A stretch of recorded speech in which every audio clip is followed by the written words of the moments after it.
go down. So look, we are so fortunate that Krishna's mercy, Srila Prabhupada, has come down to this earth just for us.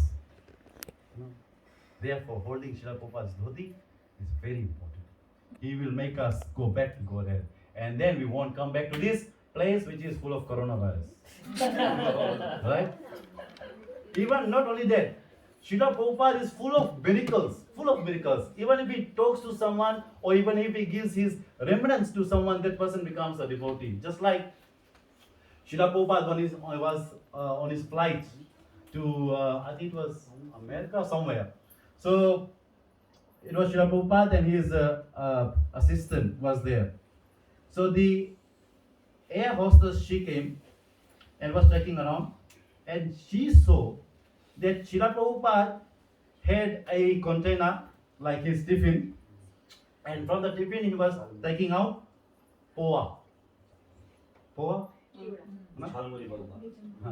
So what he was doing, he took out the poa from his hand, he made into a ball, somehow or the other he did it, and straight away into his mouth, wireless, no touching at all, no straight. And that air hostess, she was fascinated that wow, what is this, And then she said that can I try? And Prabhupada said, yeah, why not? And Prabhupada gave. So she first of all tried to imitate Srila Prabhupada by doing, and she was creating all the mess. Then she realized that no, it's not my cup of tea. So let me try with spoon. So she started eating with spoon, and in no minute, the entire tiffin was empty. The entire tiffin was empty, and Srila Prabhupada 7, who was watching this, he was boiling inside. Why? Because he was saying that that tiffin was for Prabhupada. It's a long flight. Now what he was gonna eat? And this air hostess, she eats damn anything. Now she has eaten Prabhupada's prasadam. Now he really wanted to speak it out, but he couldn't because Prabhupada was there. And then finally she went away.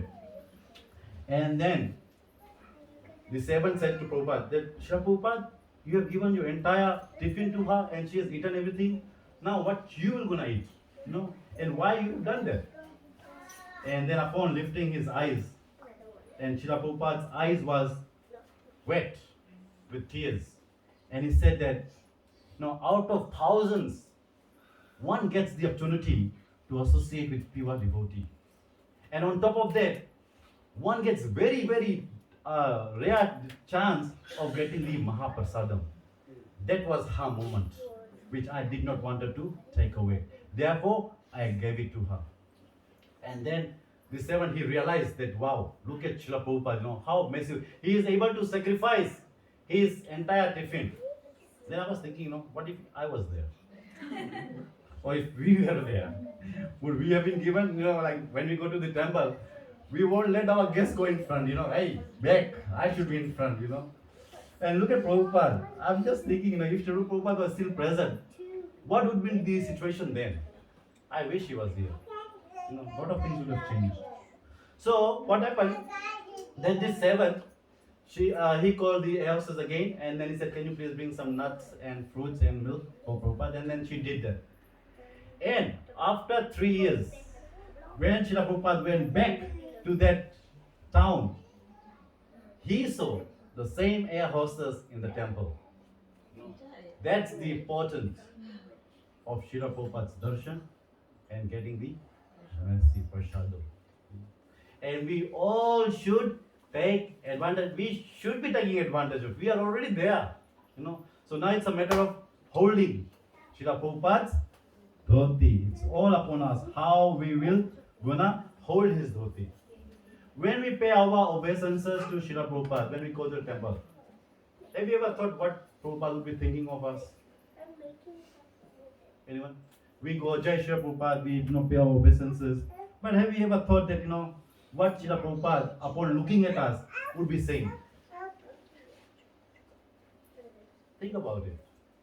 Give him an opportunity to say, yeah, here comes my dear son or grandson, and he will take my mission forward. He will do something for my mission. Let's do it. When we do all these programs, there should be a mood set up that we have to develop more and more attitude of service. Because our entire society, our entire organization, our entire SCON is full of service. Isn't it? Because it is said that the service to the mankind is service to the God. And that's what we are doing. We are doing the service to the mankind by distributing Krishna to everyone. And that is the nature of our society. We should be serving. So more service. And then we'll enter into, God of Vrindavan. And as soon as Radharani sees, and then she will say, hey, please come. Like when Tilakti Mataji goes there, she will say, hey, go and make prasadam for Krishna. When Ashwaya Mataji comes, she will say, hey, go and make something for Krishna. So be like that. Let's give something. That when we enter, Radharani calls us, hey, do something for Krishna. And then it serves the purpose of, we holding Srila Prabhupada's dhoti. Now when Srila Prabhupada left for America, he left the Indian Ocean and he went to the American Ocean there. It reminded me of Ramayana. There was also a similar incident happened. I think I'm going, Srila Prabhupada is finished, going to Ramayana now. Those who don't know him, he is the Purohit of Ram Temple, Markanda Prabhu. Thank you so much, Prabhuji, for your association. Thank you. I will come again. I have 1 hour commitment to temple. Sure, no worries.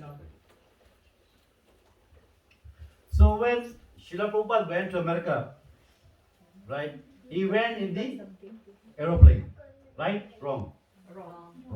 So he went into a cargo ship, right? So let's go into Ramayana. There was a similar incident as well. Somebody also crossed the ocean. Who was that? Hanumanji. So I was thinking that, Hanumanji in Treta Yuga, he crossed the ocean to take the message of Lord Ramchandra to Devi Sita, who represents like a jiva. Similarly, Srila Prabhupada, he is taking the message of Lord Shri Krishna to across the ocean to the other jivas like us, crossing the ocean. And both of them had difficulties on their path, right? When Hanumanji, he came to the shore, right? All the Banar, the monkeys were there. Angad, Jaman, Nal, Neel, everyone was there. And upon looking at the vast ocean, all were disheartened how to cross this ocean, because Sampati had informed that Ravan has kidnapped Sita. But the question is, who will gonna fly, right? That time Hanuman was busy meditating while others were thinking how I will leave my body, because I can't fly there, I can't complete the mission of Lord Ramchandra. So what's the point of living? Let me leave my body. So Angad said, who was the leader, that let me sit down fast till death. That was Angad. Others said, okay, let's follow him. Hanuman was busy doing something. He was doing what? Shri Ram Jai Ram Jaya Jaya Ram. Shri Ram Jai Ram Jaya Ram. Shri Ram Jai Ram Jaya Jaya Ram.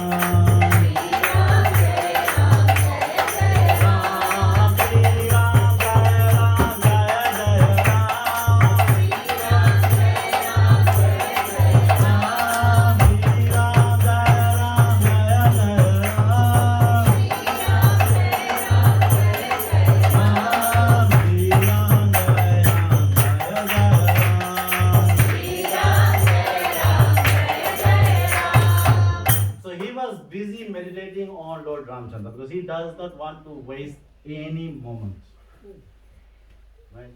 So Jamvan, he knew the power of Hanuman. So Jamvan, he came to Hanuman, and then he started, awakened all the powers of Hanuman. And it is said very beautifully in Ramayana. So I'll try to sing. Please excuse my tune. So it says here, Kahe richi pati suno Hanumana, Kaha chup sada reho balavana, Pavana tanae bala pavana samana, Buddhi viveka vigyana nidhana. कवन सो काज कठिन जग माही जो नहीं होए तात तुम है पाई राम काज लगी तब अवतारा सुनत ही भायो प्रभत प्रकारा. That Richapati means Jamwan. He said, Suno Hanumana, why you are so silent? Reho Balwana, why you are so silent, Hanuman? Pavan Tanay, you are the son of the Pavan. You know, you are the son of the Pavan, and your power is equally as the wind god. Right? You are the son of God, wind god, and you are the power of the wind god as well, equally. Buddhi, Vivek, Vigyan, you are full of knowledge, intelligence. It's like an ocean that you are full of wisdom as well. It's full of there.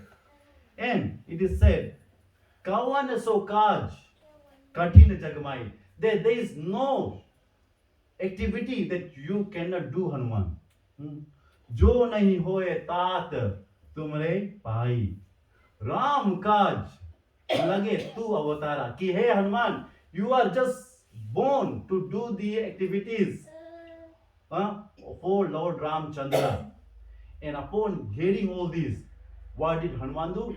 Hanuman, he started to grow. He started to increase his size as big as the mountain Mahendra. There was a mountain Mahendra there where they were located.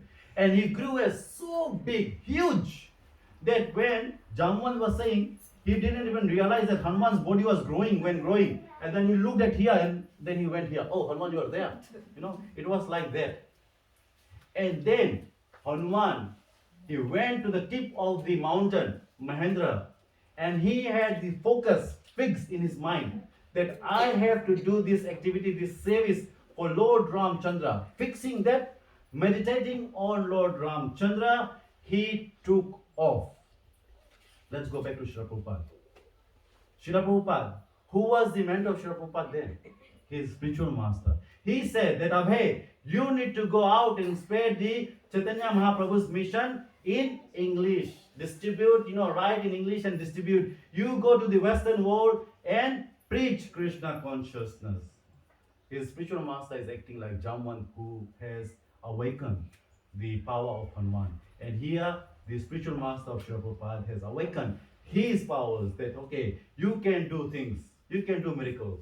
And then, Hanumanji went on top of the mountain. Srila Prabhupada went to, what's the lady's name? Who gave the passage? Sunita. Sumati Murari, to please give me the prayer, passage. And then both of them fixed in their mind that I have to do this for Krishna. I have to do this for Lord Ramchandra. And both took off, alone. I was thinking on that Hanuman, he meditated on Lord Ramchandra. He was full time, constantly chanting Ram's name. So Lord Ramchandra was there. And Prabhupada, he was also alone. But then no, he had with him Panch Tattva. He had with him the 6 Goswamis of Vrindavan.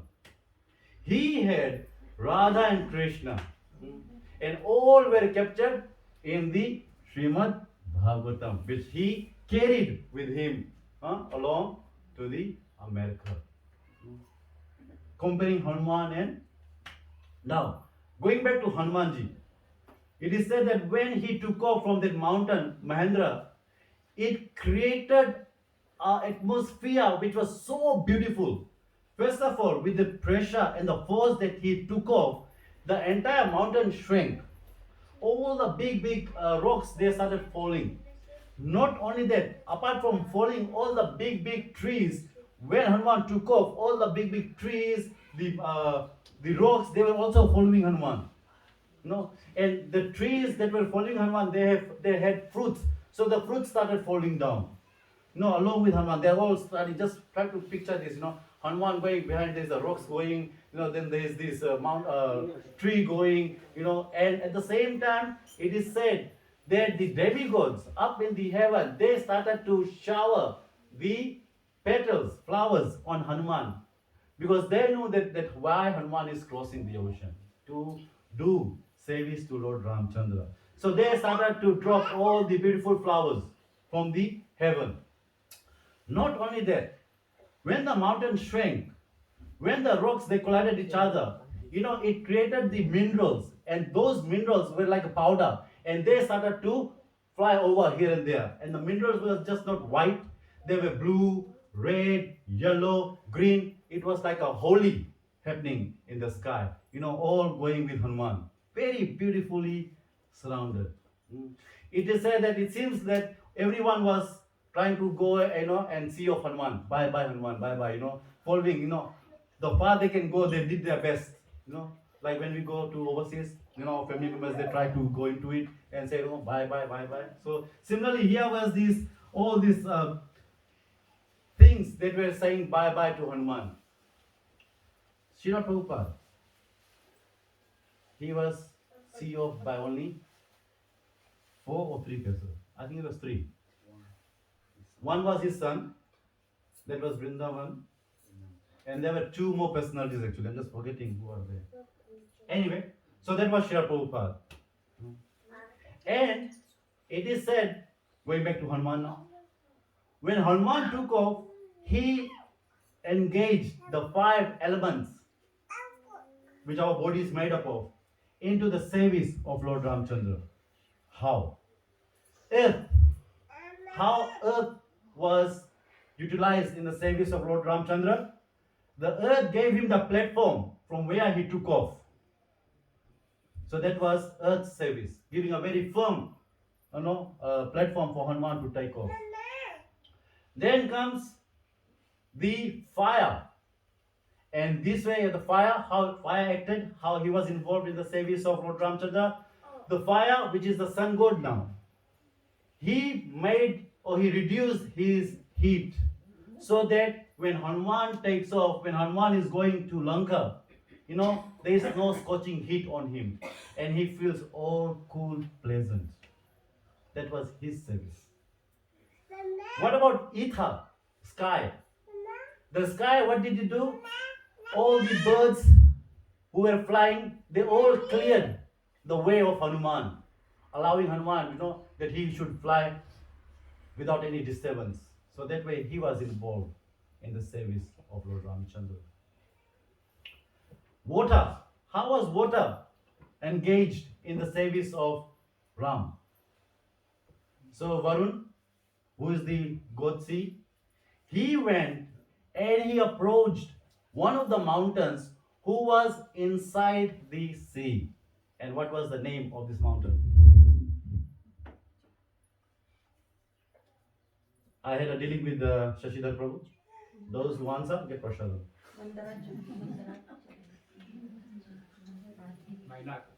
Mainak. Who was it? Answer. Yes, Mainak. So Mainak was there. And Varun, he went to Mainak, saying to Mainak that, hey, remember the wind god once assisted you, and it's now your turn to pay back. His son is flying all the way to Lanka, which is 800 miles. 800 miles. Please, go up and give him some support. Give him the shelter so that he can rest.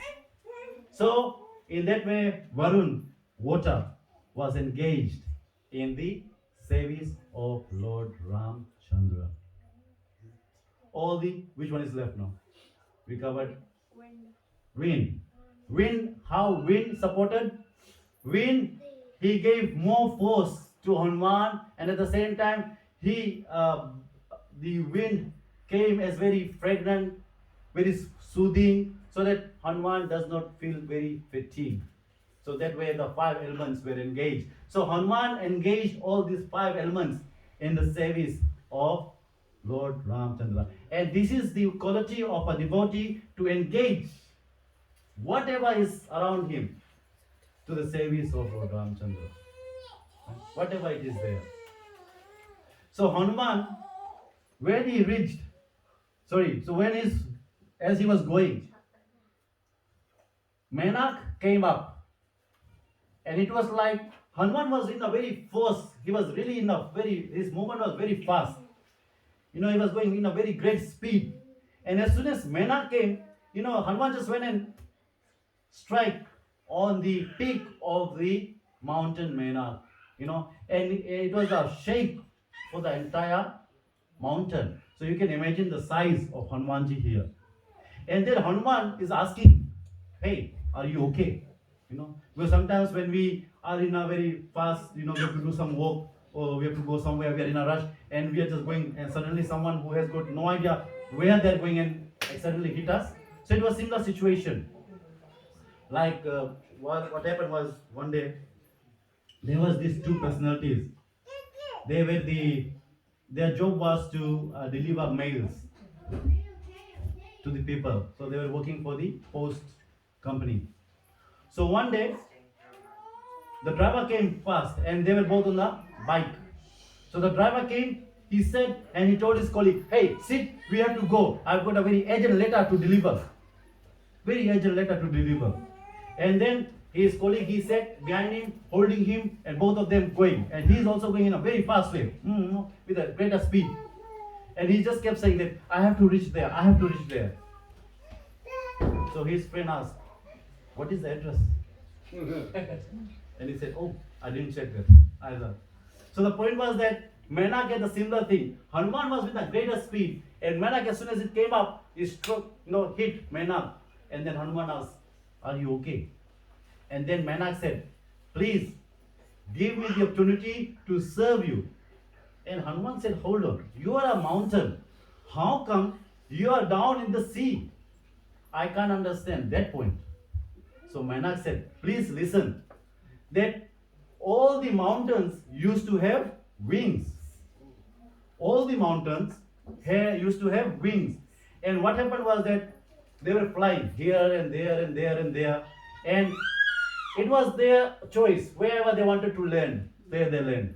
And at times they land on the Rishi Muni's ashram, so they destroy that. At times they land onto other buildings, it destroys that. Garden, it destroys. So looking at the scenario, Indra, he took out his Vraja and he started to cut off all the wings of the mountains. And what happened? This Menak mountain, trying to save himself, he ran. And that's when the wind god assisted him to run faster. And then he finally pushed him into this sea where he was able to hide himself. So Menak mountain told Hanuman that it was by the mercy of your father I was able to save myself. So, oh Hanuman, please give me the privilege of rendering some service to you. Why don't you just rest on my peak on this mountain?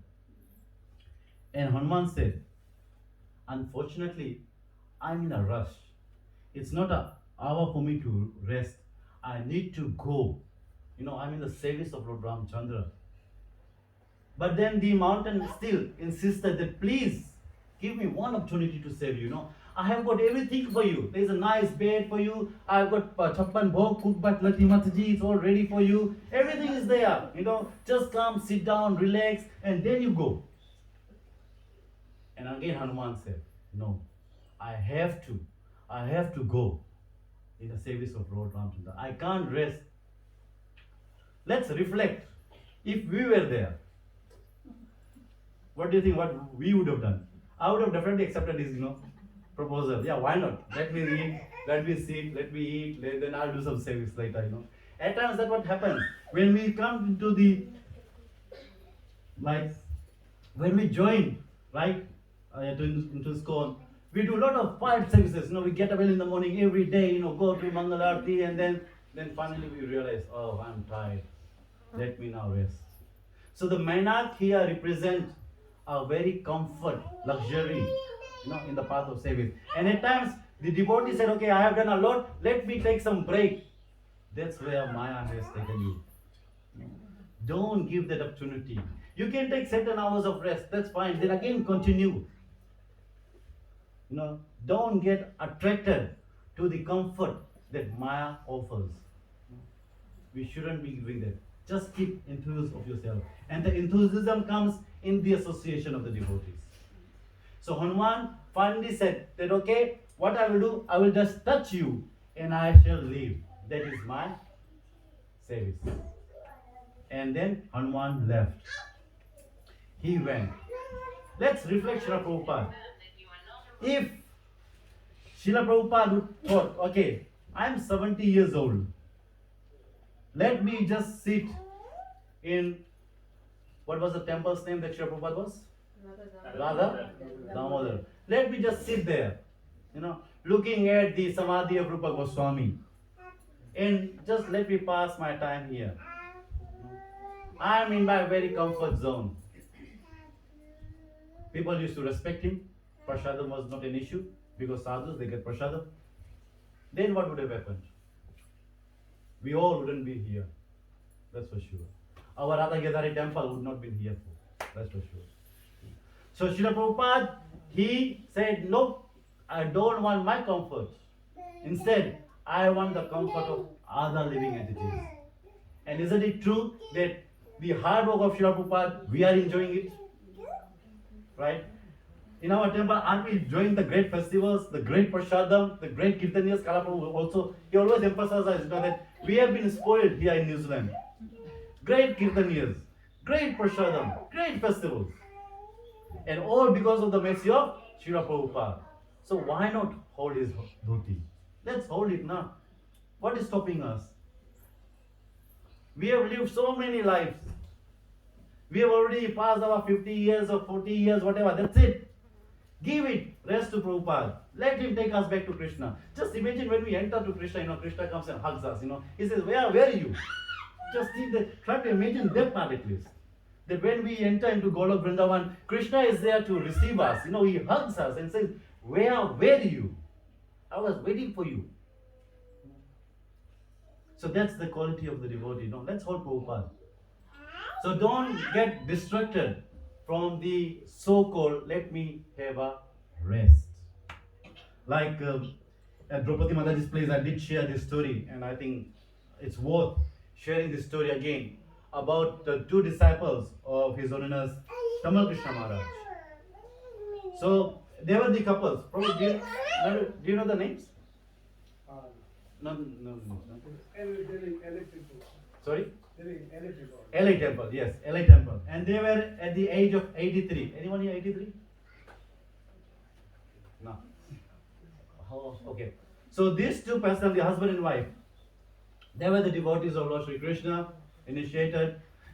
At the age of 83, the father is telling the son, can you please call the president of the temple and tell him that we want to come and stay at the temple, make the arrangement.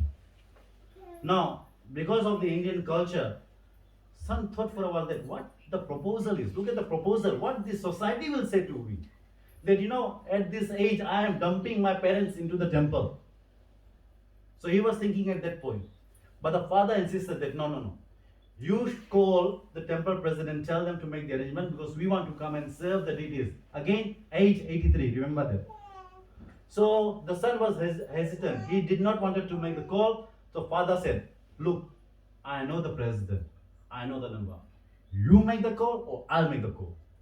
And then finally, the son, he made the call. And then finally, the president agreed. And both couple, they went and they started to stay in the temple. Every day they used to get up for Mangal Aarti. Every day. Now, Mangal Aarti starts at 8:30.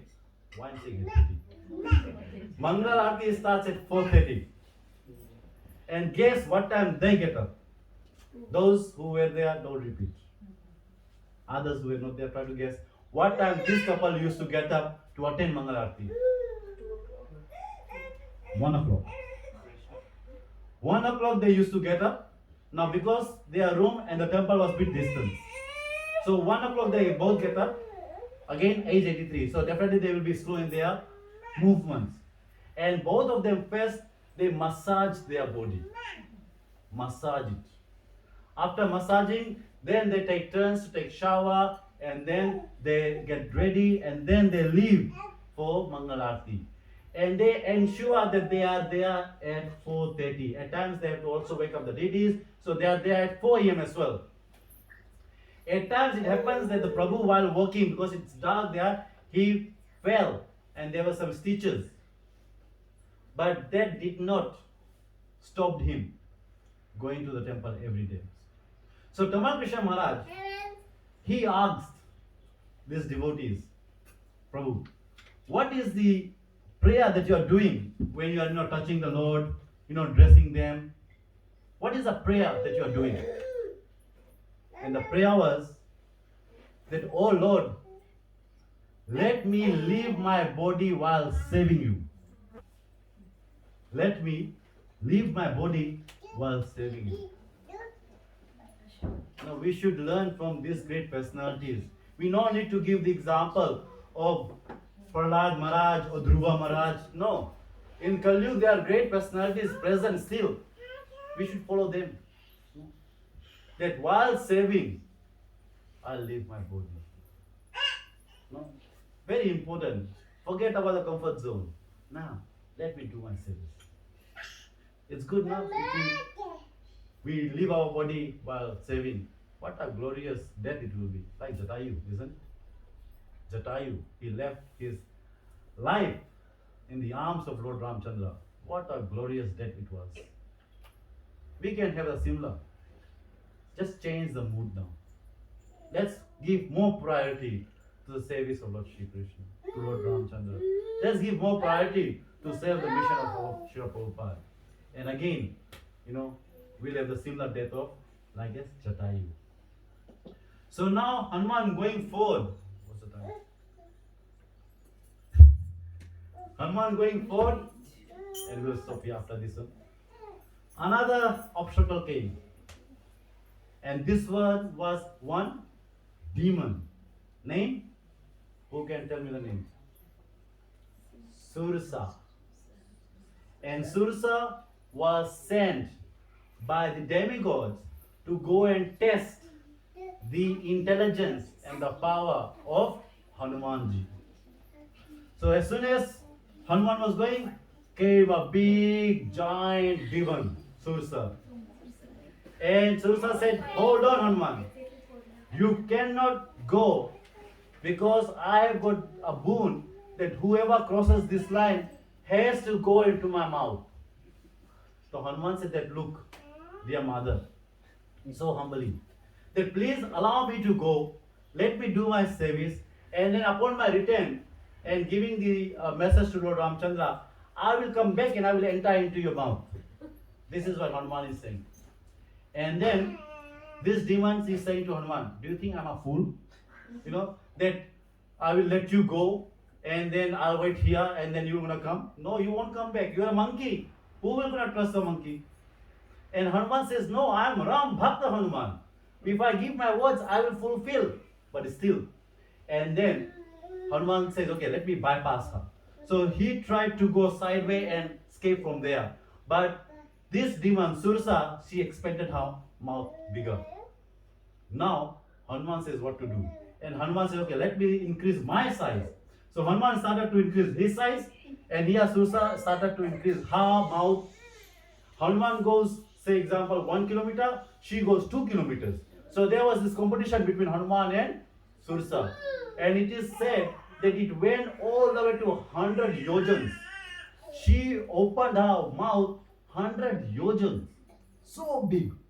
And what did Hanuman do? He quickly became a very small, and quickly entered into her mouth and came out. And by the time she was closing her mouth, Hanuman says, hey, I'm out. And then she said that, look, that is cheating. And Hanuman says, no.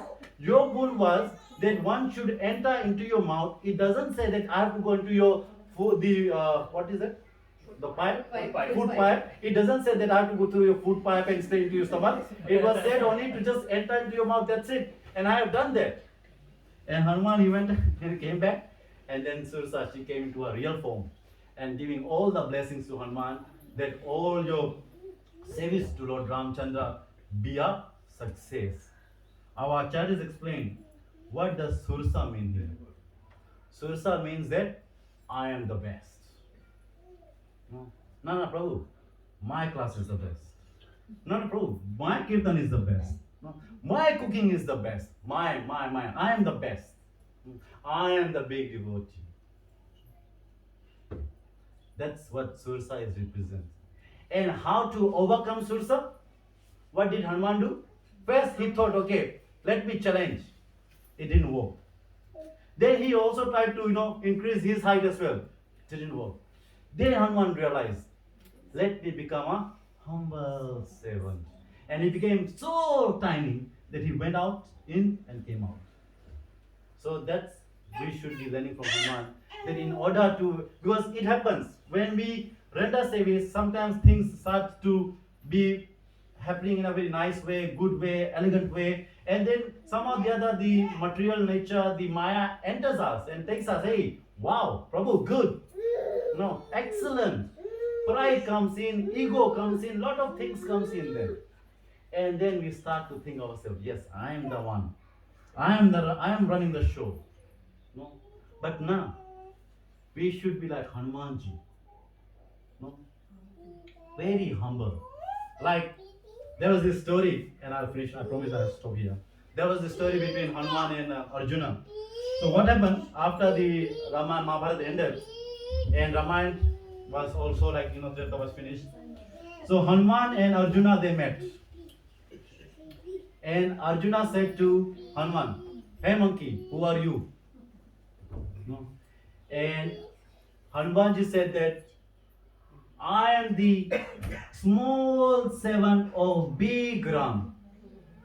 Anchinaminda Vayu Putra Shri Ram Stuta Anjanaya Brahmacharya Hanumane Chintudu Varimarutre. Ki I am the very small, humble servant of big Lord Ram. And Arjun said, oh, that Ram who needed the help from the monkeys to build the bridge. And that really got off Hanuman, So he said, who are you then? And Arjuna said, I am the great archer. I am the great Arjuna, who fought in Mahabharata. And Krishna was my chariot driver. And Hanuman said but my Lord Ramchandra is the greatest. Hanuman says, what's so great in him? When making the pool, he used the help of the monkeys. I alone can make that bridge just from my arrow alone. And Hanuman says, if you do that, I promise in the name of Lord Ram, I will break that bridge. Because when Lord Ramchandra made the bridge, no one was able to tear that bridge. No one was able to break that bridge. Millions and millions of monkeys walked across. Nothing happened to that bridge. And Arjuna, if you make the bridge, I will ensure that bridge will be broken. And there was a competition, there was this challenge. And then Hanuman says, hold on. If whoever wins, what is the prize? There should be a prize. And Arjuna says, okay, whoever wins, the loser has to die. That was the condition. So Arjuna, he took out his arrow, he released it, and truly there was a bridge.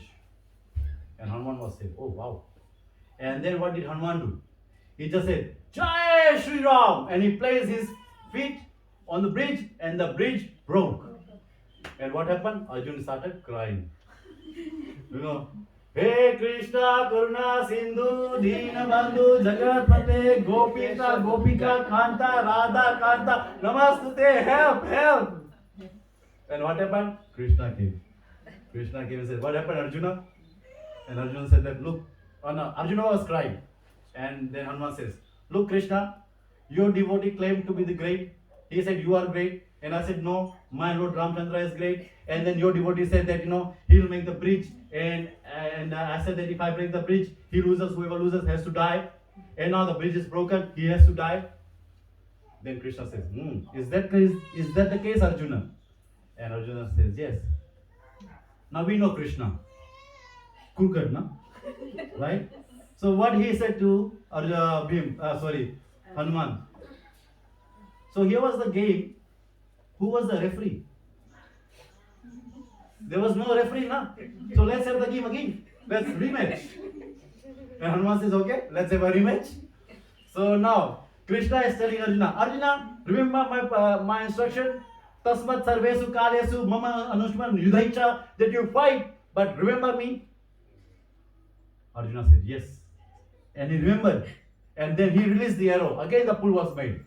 And Hanuman, with very confidence, Jai Ram, Shri Ram, and he placed his feet, 1 feet. The bridge did not broke. And Arjuna and Hanuman was, okay, let me put another one. And he placed this another one. But the bridge did not break. And now Hanuman is crying. And now Hanuman is crying, and then finally, Lord Krishna says that, look, Hanuman, I am the same Lord Ram. No? So don't panic. He made the compromise. So Arjuna was happy. Hanuman was happy. They did one Chakrapatrubhyascha, all set. Right? So the point was that when we do service, we should do in the humble state of mind, thinking oneself lower than the straw on the street. That should be the mentality. Shouldn't be claiming, I am doing this, I have done this. Nah. Hanuman never ever took any credit. It is said in Valmiki Ramayana, the hero was Lord Ramchandra in Valmiki Ramayana. But in Ramcharitamanas, the hero was the devotees of Lord Ramchandra, Hanuman. And even my Guru Maharaj says that, that actually the real hero of Ramayana is Hanuman. It was him. If Ramchandra would have, flown, not taken just gone to the Lanka, and then set the fire to the Lanka, we would say, he is the personality of Godhead. So easy for him. But look at Hanuman. And he's a 7, Dasya. Therefore, Lord gives all the credit to him. He is the hero of Ramayana. So, coming to the point, we all should be meditating how to become the servant of the Lord. And that was portrayed by Hanuman. That was also portrayed by none other than our Srila Prabhupada. And when we adopt that mood, then we will serve the real meaning of being, having this valuable human life. We all have this valuable human form of life. Make the max use of it. And the credit goes to the parents because of their grace, we all are in this world. Saying that today's program has been dedicated to none other than late Mrs. Lakshmi, who is none other than the mother of our Sindhu Mataji and mother-in-law of Shashidhar Prabhu. Now, I have never met her, but just looking at her, what I can say is definitely that she is a great personality, noble personality, very loving, smiling away, helpful. Now, I'm saying all this not because Shashidhar Prabhu has given me a lot of nice prasadam to eat after the program, nothing as such. I have never spoken to them about her. But am I right, Prabhu? Shashidhar Prabhu? All correct, whatever I've just said? Now, why I made that statement is because I see her in Sindhu. Because the children are the reflection of the parents. Whatever the nature of the parents will be, so will be the children be. Easily. It is very important. Therefore, the parents, we hold a very great responsibility when we are getting a soul into this world. But at the same time, the children, you also hold a very great responsibility of saving your parents. Because of their mercy, their grace, we have this valuable human form of life, which we can do bhakti. And this bhakti should be given by the parents. So therefore, the parents, they should be a devotee first, then you can expect your children to be a devotee. We have just started Krishna Kul in our Hare Krishna temple. I was just talking to a few parents. And one of the parents said that it's so nice to see my daughter is learning Bhagavad Gita shlokas. Then I said to her, what about yourself? And she was quiet. you are expecting your child to come and learn Bhagavad Gita, but what about yourself? What if your daughter comes and says, "Hey mom, I know this shloka, can you say one shloka?" What will be your status then be? Therefore, parents should set the example for their children. Become a devotee first, then your children will follow. And again, going to the point that, Shashidhar Prabhu and Sindhu Mataji having this program, dedicating it to her mother, is a proof that they are the worthy children of her mother or the parents. So every children, we should become a worthy son or daughter of our parents. But how we can do that? We should follow the example or footstep of Lord Ramchandra or Lord Sri Krishna. It is said that Lord Sri Krishna, he proved to be the worthy son of Vasudeva and Devaki when he went to Mathura from Vrindavan and he grabbed a Kamsa and he dragged Kamsa down on the ground and he killed Kamsa by hitting so hard on his chest again and again and again. And then he dragged Kamsa's body throughout the arena, and then he went to Vasudeva and Devaki, touching their feet, Lord Krishna, touching their feet of their parents and asking for forgiveness that, "Oh, my dear parents, please forgive me for my inability to serve you for this many years. I was unable to serve you." That was Lord Sri Krishna, proved to be a worthy son of his parents. Now, how we can be the worthy son? Is it that we also go to our parents and ask, "Who gave you so trouble? Give me the name. I will go and kill that person." Because Kamsa did that, right? Kamsa caused so much trouble to Devaki and Vasudeva, and therefore Krishna did that. So is it true that we also go to our parents? No, after the class we go to our parents, right, and say, "My dear father, tell me the name of the person who has caused so much trouble, pain to you. Oh mother, tell me the name." Please don't do it. At times it can be misfire. It could be us. Because we are the ones who cause so much trouble to our parents. Is that it? That means we have to kill ourselves. Right now. So now, don't do that. And His Holiness Mahavishnu Goswami Maharaj, he had some nice points that how we can be a worthy son of our parents. And I shall share with you all. And let's see if we can meditate and practice in our life. So the very first point Maharaj says, and I will request everyone to please repeat and try to remember it as well. The very first point is, I will always obey my parents. I will always obey my parents. So now parents, you can look at your children saying that, okay, you're taking a vow. From today, you're going to start obeying me. Right? So the very first point, the parents, the children, I will always obey my parents. Be a worthy son. Second point, I will never trouble them in any way. I will never trouble them in any way. Third, I will always serve them to my best of ability. I will always serve them to the best of my ability. Fourth, I am really grateful to them for all they have done. I am really grateful for all they have done. Oh, they are doing it to me. All they are doing to me. I will never be arrogant with them. I will never be arrogant to them. And finally, the last one, may Lord bless them with long, long, long life. May Lord bless them with long, long life. And that will make you be a worthy son of your parents. So Hare Krishna, it's 7 now. Stopping here. Any questions or comments or what we have discussed? So how many of you will become the worthy son of your parents? I think that also applies to the daughters as well. Oh yeah.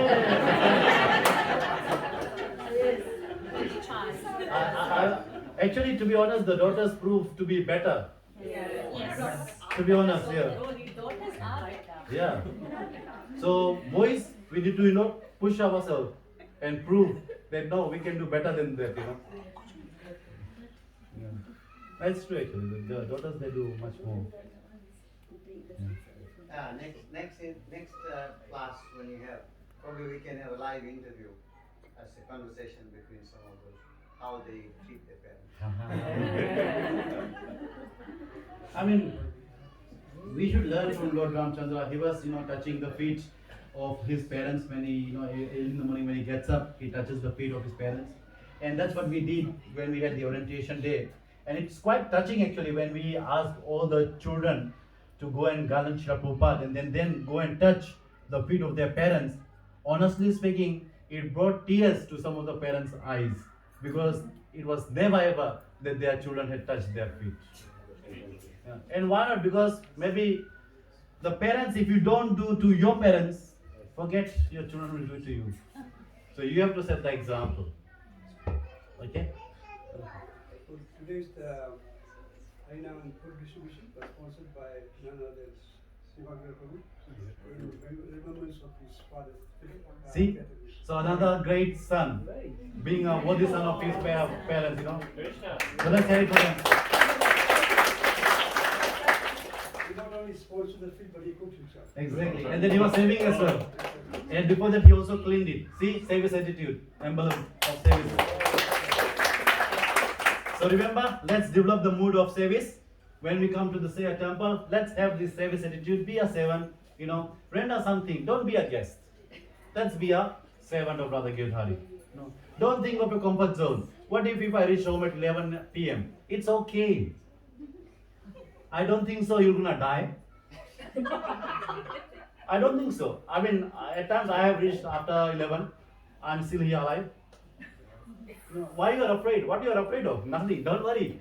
And I promise, I can guarantee that you will never feel fatigue if you render service and then you go home. Never. Ask Tilakni Mataji. She prepares how many prayers for the Gaur Purnima? Get that? 250. And she was there from the morning till evening. And prior to other days as well, she was preparing there. So, example is there. Don't be afraid of the service.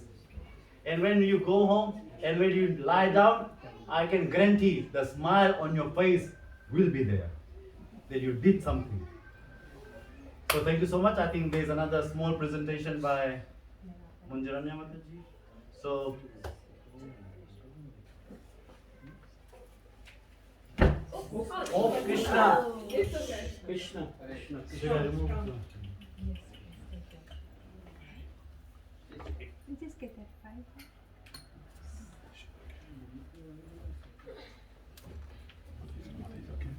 Yeah.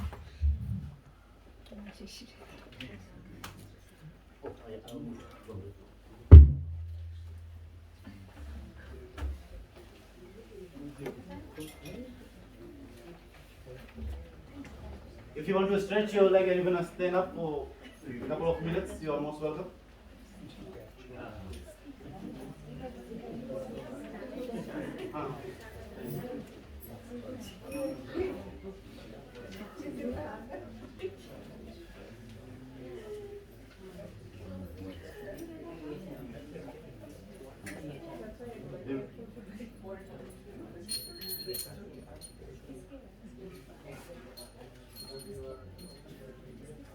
So, Mataji, please go. Yeah, just.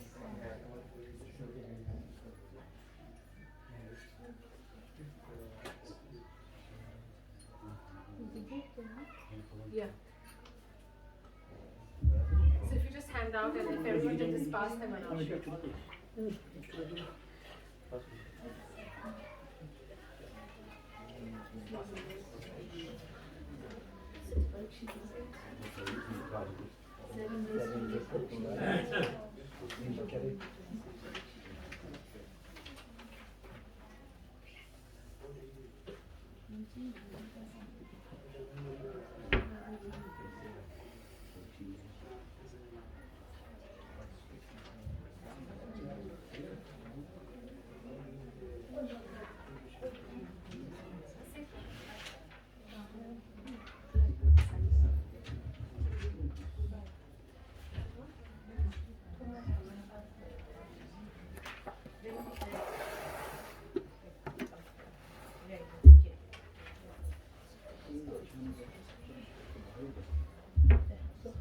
Krishna dear devotees, you're all wondering what are we doing here. First of all, let me offer my respectful obeisances unto all the Vaishnava devotees of the Lord who are assembled here. Please give us your blessings that we may speak something that is to the pleasure of the previous acharyas and that encourages us in our bhakti. Spiritually, I'm smaller than everyone here, I think. So I really have no qualification to say anything in this assembly. Everyone here is more advanced than I am, and really there's nothing much left to say after Krishna Chandra Prabhu has spoken. Basically, he said everything that we wanted to say. so we'll just say a little bit. Yeah, I didn't actually know that there was going to be some glorification of Lord Ramachandra. So because that has happened, I've been recently, I'm right now reading the 5th canto, and because we've been glorifying, Mataji, if you can have the mic just. and because we've been glorifying Hanuman, I'd like to read a prayer that's offered by Hanuman. So this is the 5th canto, and the chapter is the prayers offered to the Lord by the residents of Jambudweep. So I'm going to read this prayer so that we can have this meditation of how Hanuman prays to Lord Ramachandra. So I'm not going to read the Sanskrit because it is in prose form.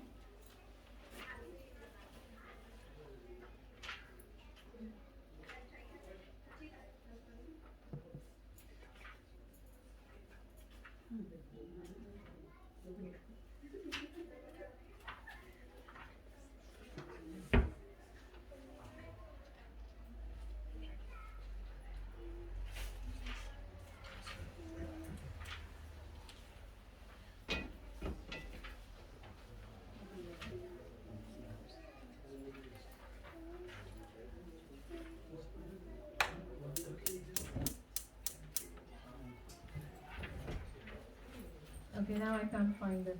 I had just seen it.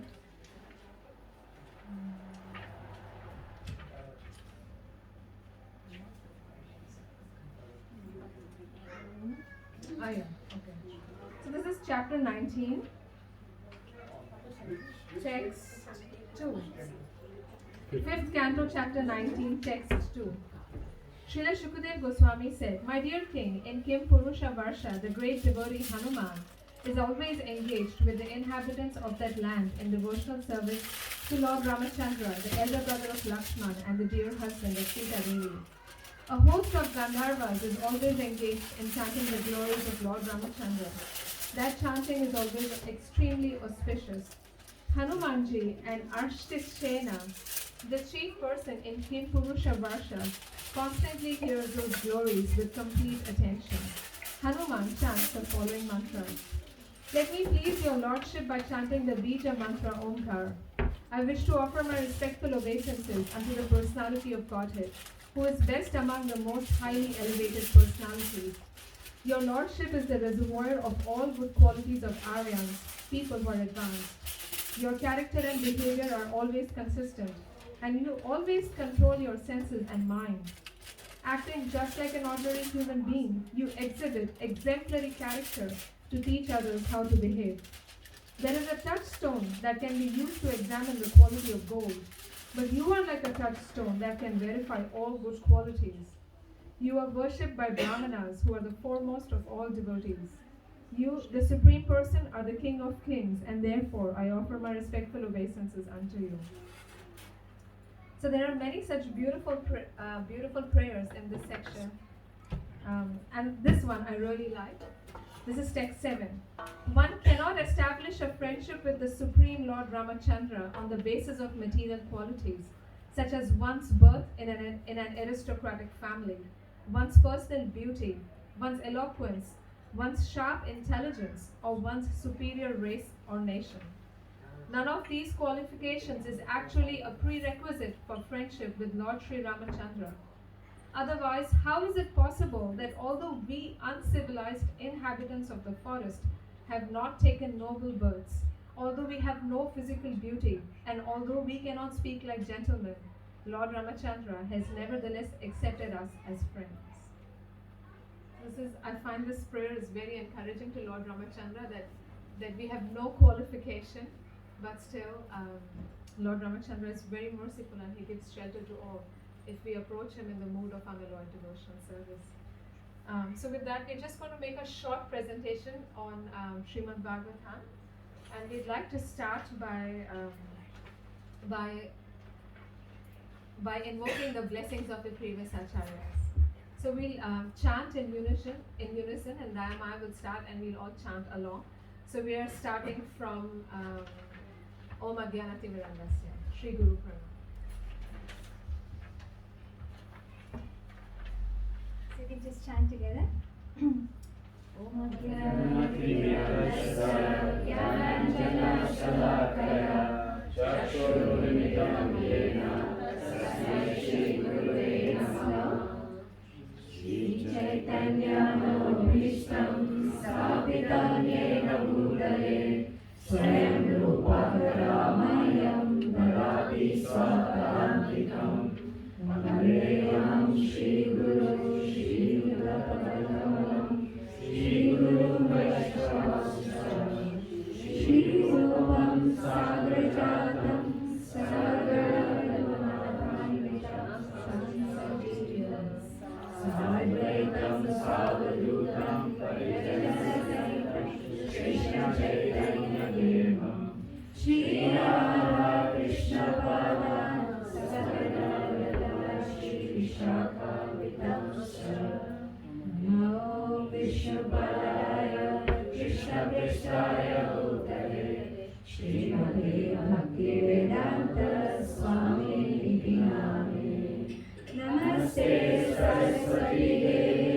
Gauravani Pracharine Nirvishesha Sunyavadi Paschatadeshatarine Namo Vishnupadaya Krishna Prestaya Bhutale Srimate Bhaktivedanta Saraswati Namine Shri Varshavani Devi Daitaya Kripadaye Krishna Sambandha Vidyana Daine Prabhave Madhuryo Jalayamadya Shri Rupanugatila Shri Gaura Karuna Shakti Vigrahaya Namo Namaste Gauravani Shri Murtaya Vidatarine Rupa Rupa Virudhapa Siddhanta Dhantamane Namo Gauravaishwaraya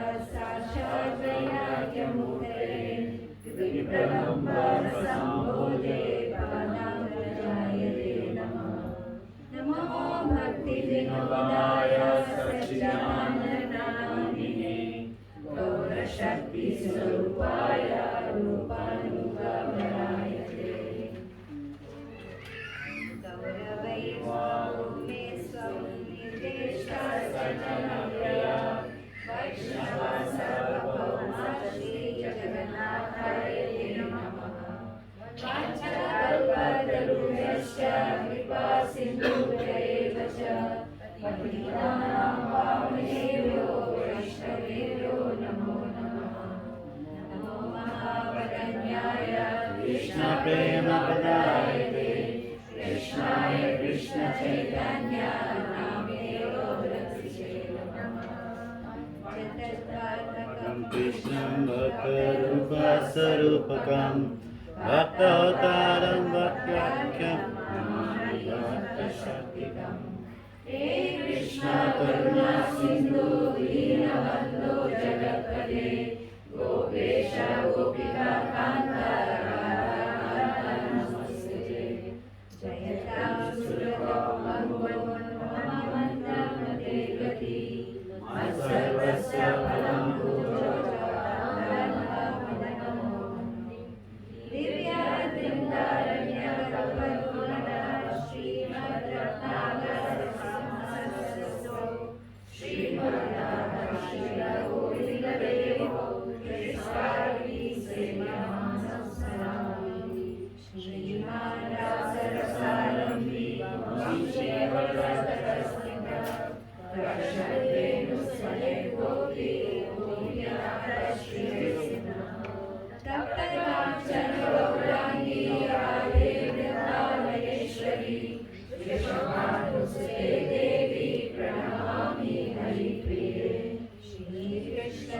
Chaitanya Prabhu Nityananda Shri Advaita Gadadhara Srivasadi Gaur Bhaktavrinda Hare Krishna Krishna Krishna Hare Hare Hare Rama Rama Rama Hare Hare.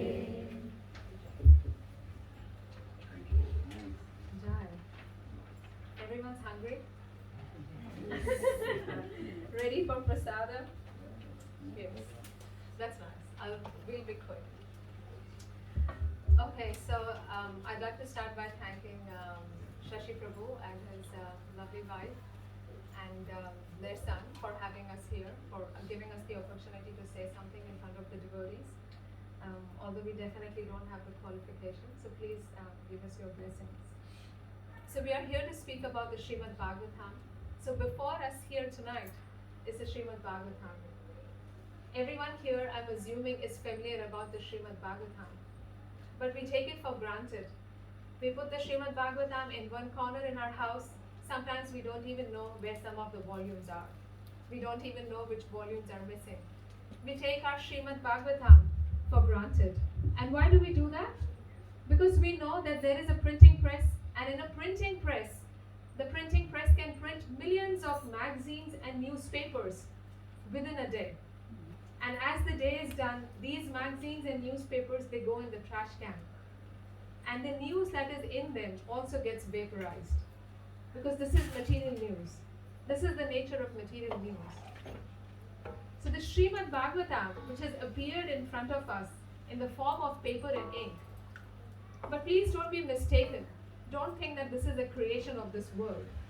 Because it's been printed in a printing press, it does not mean that it's ordinary. The Srimad Bhagavatam itself declares in this famous verse, Tadvag Visargo Janataga Viplavo Yasmin Prati Shlokam Abadhavatya Api. So the Srimad Bhagavatam is actually from a different creation. It comes from beyond this world of Mrityu Loka, birth and death. It's not from this world. Srimad Bhagavatam is the direct incarnation of Lord Krishna in the Kali Yuga. Now what are we all doing in this world? You know, Prahlad Maharaj says in the 7th canto that no matter how long your life is, even if you have 100 years in front of you, so much is gone in sleeping, so much is gone in playing, and so much is gone in eating and defending. So how much of our life is actually left for us? Very little. So our stay in this world is very limited. We are here for a very short time. And each one of us has a specific duty to perform in this short time that we are here. Every one of us here has a duty. Every person on the street has a duty. Everyone is doing something. But what is this specific duty? So the Vedanta Sutra says that our specific duty is Athato Brahma Jigyasa. Is actually understanding what is the absolute truth and how to attain it. But then the Shastra makes another statement, that it is not possible for the living entity to understand this by itself without divine intervention. So in the Chaitanya Charitamrita, there is this very famous verse, Maya Mugdha Jivera Nahi Swata Krishna Gyan, Jivera Kripaya Kaila Krishna Veda Puran. That the living entity is tightly in the grip of Maya and is sleeping in the lap of Maya. And the living entity cannot awaken its Krishna consciousness on its own. But out of his causeless mercy, Krishna comes in various incarnations. And Krishna especially comes as Veda Vyas. And he gives us this beautiful Srimad Bhagavatam, which is an opportunity for us to go back home, back to Godhead. So I was saying that all of us here, our time in this world is very limited. So because our time is so limited, you know, we see that many people in the world consult astrologers. Has anyone of you ever consulted an astrologer? I have. My mother is an astrologer. Is everyone familiar with astrology? Yeah? Yeah, so you know, you see people go to astrologers and they want to find out, okay, you know, is this the right person for me? Is this the right job for me? Is this the right business for me? Is this the right house for me? Is this the right time to start this? Well, am I going to be rich? Am I going to be healthy? Am I going to be poor? What is my destination in this world? Everyone wants to know this. And why is it that we want to know this? It's because we are so tightly controlled by the three modes of material nature. We are living in Devi Dham. And who is this Devi? Durga Devi, correct. So she's Maya Devi, right? And what does Durga Devi ride? She rides a tiger. Yes, she rides a tiger. And how many arms does she have? I think she has 10 arms. So Durga Devi has 10 arms. And she's holding someone, right? Who is she holding? She's holding someone like me. She's holding someone like you and me, a conditioned soul. So she's holding us tightly by the neck. Now, if I was to go out and earn $2 billion and $3 billion, and somehow I'm able to earn some freedom, which is impossible in this world, because every one of us, no matter how rich we are suffering from the three miseries. Adi Devika, Adi Bhotmika, and Adi Atmika. Each one of us is suffering from these three miseries. If we are lucky, it's one at a time. If we are unlucky, it's all three at a time. So Durga Devi, she's poking us with this trident, which has 3 prongs, and each prong is for one misery. So if I earned $2 billion and I made myself free from one of her prongs, she still has 9 other arms. So it's impossible to actually get freedom from the realm of Durga Devi. It's impossible. Shastra says this, it's impossible. Daivi hesha gunamai mama maya durataya. It's impossible. It is impossible. History has shown it that it is not possible. So it's very hard. Everything is set. Our future is set on our palm. Our chart is set. Our death date is set. What happiness we are going to get is set. Everything is set. So what is left? So when an intelligent person hears these facts, this person, an intelligent person, naturally wants to find out, okay, what is my way out? How am I going to get freedom from this? So when we try to get freedom, we see that our astrological chart again has impediments. If I look at my chart, I'm like, oh no, Shani, gone for 7 years, or I don't know, 16 years, there's this planet, there's that planet. Whether we like to accept it or not, there are planets that are acting on us. And they're controlling us. So how do we get out of this? Because Krishna is very merciful. Krishna appears in this world to save us from this. And as Krishna Chandra Prabhu was saying, that he brings along with him Goloka Vrindavan planet. Now, where is this Goloka Vrindavan planet? Is it far or is it close? It's far. It's quite far. Right now we are here in Devi Dham. Above Devi Dham, there is Mahesh Dham. Above Mahesh Dham, there is the 7 coverings of the material universe that you have to pierce through. And then you enter Brahma Jyoti. And then Vaikuntha Loka. And then Goloka Dham. It's very, very, very far. It's not close. But, guess what? The Acharya says, and our Shastras say, that 5,000 years ago when Krishna departed, he left behind the Srimad Bhagavatam. And Srimad Bhagavatam is nothing but the personification of Goloka Vrindavan Dham. Srila Vishwanath Chakravarti Thakur, one of our main acharyas in our line, he has said that if a person keeps the Srimad Bhagavatam in their home, which means you move your TV aside, you move your Game Boy aside, and you keep the Srimad Bhagavatam in a place that is prominent and you worship it, then actually the Goloka Vrindavan Dham has descended in your house. This is no exaggeration. This is what the Shastra is saying. For evidence, we can look at Kurma Purana, Skanda Purana. So for example, the Skanda Purana says that this Srimad Bhagavatam of 18,000 verses is a direct incarnation of Lord Krishna.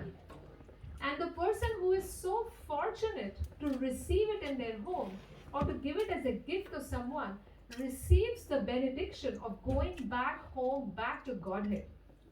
Now this is the power of Srimad Bhagavatam. Isn't that amazing? Now Krishna Chandra Prabhu was giving the example of Srila Prabhupada, and Prabhupada was saying, 90%, 70%, 80%. I can't even make it to 10%. It's true, it's like I have trouble getting up in the morning. I am attacked by this, what was the name of that mountain? Maneka mountain. It's like I just want to make my body comfortable. That mountain, which represents comfort, which wants to take a break. So I'm attacked by that mountain. So I can't even make it to 10% in Krishna consciousness. So what is my way out? Because I don't want to be stuck here in this world. So what is my way out? In Kali Yuga. I have this body which wants to enjoy it. So what is my way out? My way out is my Srimad Bhagavatam.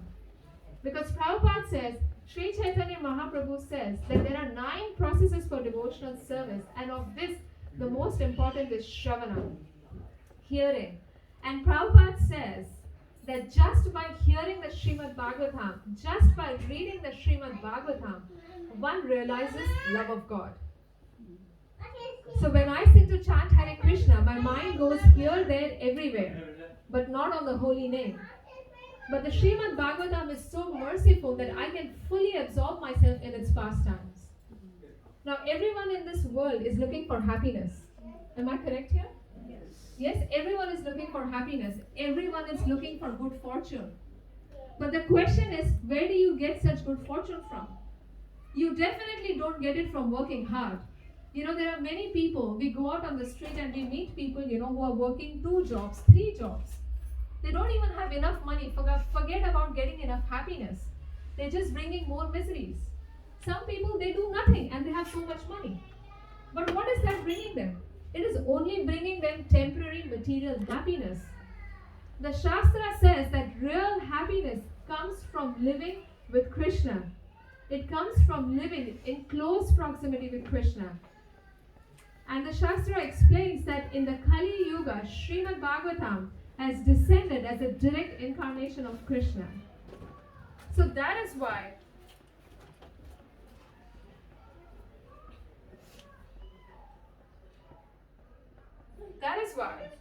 our founder Acharya, A.C. Bhaktivedanta, Swami Srila Prabhupada, he brought the Srimad Bhagavatam to America. And how did he bring it? As Krishna Chandra Prabhu was saying, he begged for a ticket to come on a steamer ship, on a cargo ship, all the way to America on Jaladuta. He had no connections, he had no money, but he only brought one thing with him, which was the Srimad Bhagavatam. So tonight I will argue that there is no greater wealth on this planet, and there is no wealthier man, there is no wealthier woman, and there is no wealthier child than a person or a family who actually has the Srimad Bhagavatam in their home. You might have Apple stock, or I don't know, Jacinta Ardern stock, or you might have gold ornaments, or you might have so much money in the bank, but none of this is going to help us at the time of death. It's not going to help us. And life is about preparing for death. Narayan Ante Smriti, isn't it? Isn't that why we are all here? We are preparing for our time of death. So we have argued, and we will continue to argue, that there is no greater wealth than having the Srimad Bhagavatam at home. There is no greater wealth. So Srimad Bhagavatam is an amazing asset. So Srila Prabhupada, this is the reason why Srila Prabhupada brought the Srimad Bhagavatam. He brought it to America on the order of his spiritual master. And in tradition, with every Acharya that has walked the planet, and with every incarnation, including Vyasadeva, he dedicated his entire life and very breath to speaking the Srimad Bhagavatam.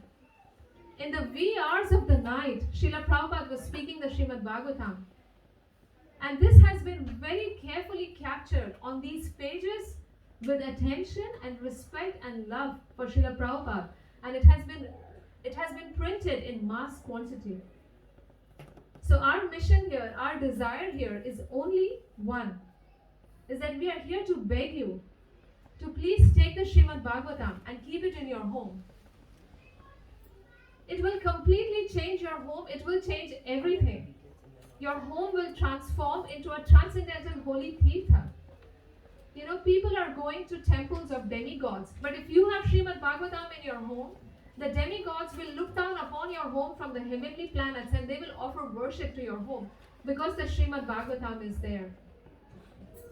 So Srila Prabhupada brought this to the West on the order of his spiritual master. And we are doing the same. We are following that same desire of Srila Prabhupada, and we are presenting the Srimad Bhagavatam to the world. So we are begging you, we are pleading with you, that please take a Srimad Bhagavatam and keep it in your home.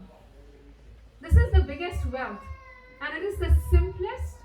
I'm just speaking from my personal experience. It is the simplest and the most easiest and the most happiest way to make concrete and substantial advancement in Krishna consciousness.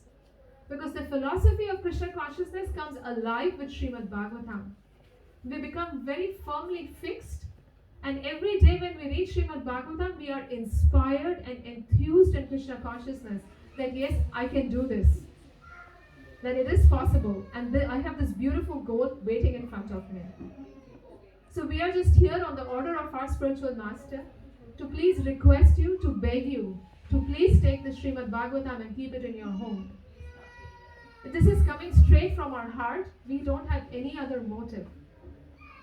So if you have a set already, which I'm assuming most of you do, then please consider how you can give this as a gift to someone else. Please buy one to give to unto someone. Because if you buy one and if you have it in your home, then the pressure will be on you.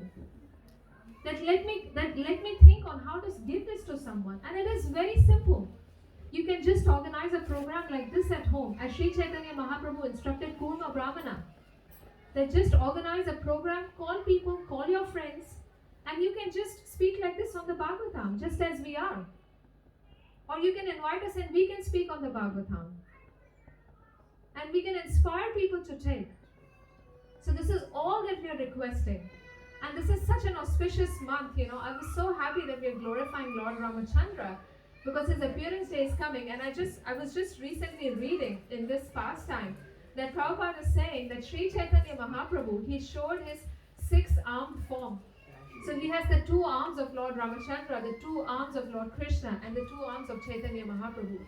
So by worshipping Sri Chaitanya Mahaprabhu, we worship everyone. And Sri Chaitanya Mahaprabhu says that there are, of the 64 items of devotional service, there are top 5. And one of them is reading Srimad Bhagavatam. Now how simple is that? So that is very simple. So this is just our only request. We are here. So if you want, please come ahead and please buy a set. It costs $450. It costs a lot less than many other things. It costs less than a second-hand Samsung phone. It's true, it costs a lot less, and it's a legacy. It's a legacy that passes down generations, because the ink, the paper and the ink doesn't fade for 500 years. So many people after you will be reading it. So this is our only desire, that please come and please buy the Srimad Bhagavatam, either for yourself or as a gift to someone. It's the most valuable gift that you will ever give to yourself or to someone else. And I give you this personal guarantee, just from my personal experience, that if you don't experience happiness in your life from bringing the Srimad Bhagavatam in your home, that if you don't experience auspiciousness, and if you don't experience positive advancement in Krishna consciousness by reading the Srimad Bhagavatam, this petty amount of $450, I will double your money back.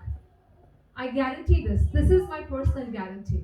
I will double your money back. If you don't experience spiritual advancement from reading the Srimad Bhagavatam, I will double your money back.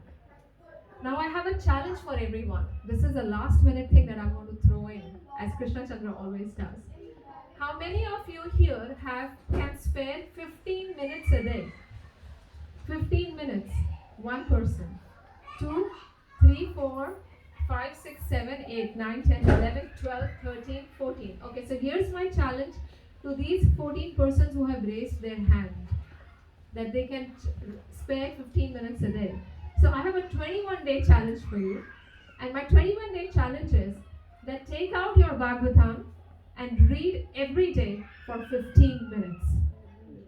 Without fail, if you are not doing it already, If you're doing it already, add 15 minutes to it. So you're on a 21-day challenge to read the Bhagavatam every day for 15 minutes.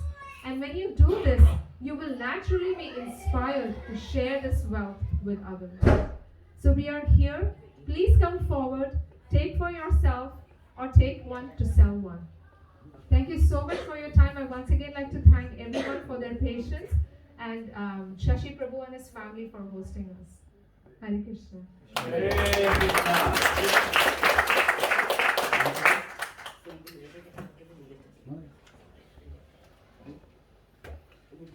So I think now we'll get up and we'll have Aarti and then we'll have Prasad.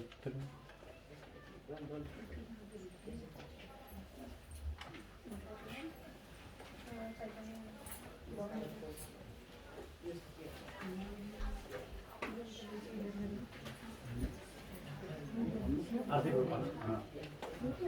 Shivaji बापू सनी शिवाजी बापू खड़ा जाओ से फटाफट क्या करना कीर्तन है आरती हरे Krishna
Hare Krishna, Hare Krishna, Krishna Krishna, Hare Hare,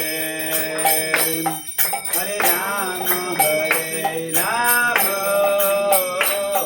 Rama Rama, Hare Hare. Hare Krishna, Hare Krishna, Krishna Krishna, Hare Hare, Hare Rama,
what's his name? Adi and Adi friend. आ जाओ His name is Dinesh. What's it? Shrinesh. So शुरू कर दो नमस्ते. मैं दिखाता हूँ. और तुम देखो बजाओ. बजाओ नमस्ते बोलो नमस्ते.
So before we take prasadam, a humble request everyone, can you please put your both hands up, everyone, both hands up, everyone, both hands up. And this is a prayer for Mrs. Lakshmi Mataji, who has left her body.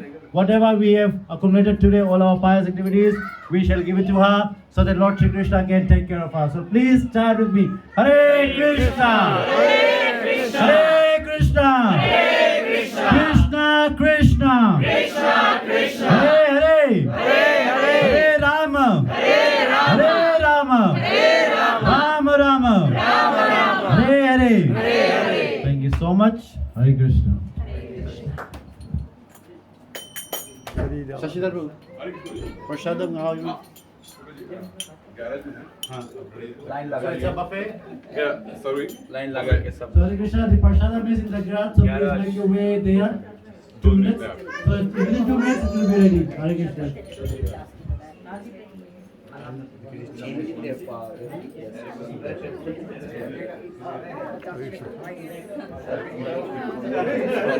Same pass in the. Jangan download the app, but it's asking for your verification. Okay.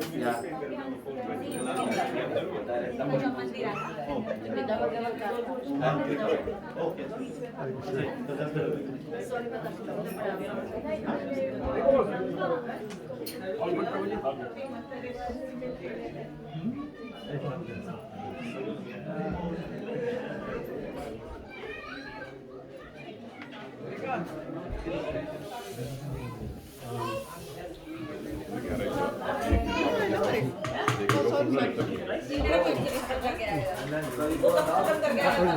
Oh, thank you, thank you.